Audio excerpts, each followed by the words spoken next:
Hello FYP-academy, where the main video for this spare part changing is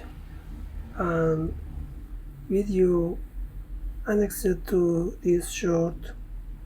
So I just here show you that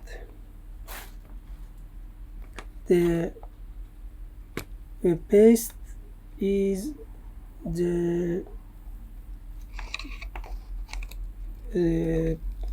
part of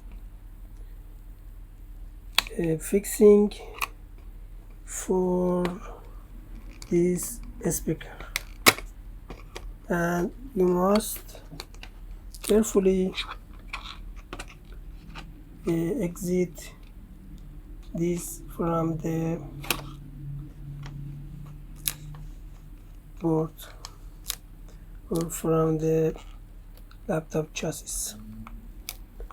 So this is just a tough paste, and can watch that this is just a tough paste, no screw and no need for a screwdriver. You can watch all the video about how to recognize if the problem is of laptop speaker and how to diagnose it, and then order the right part. Thanks for watching. Have a good time. Bye.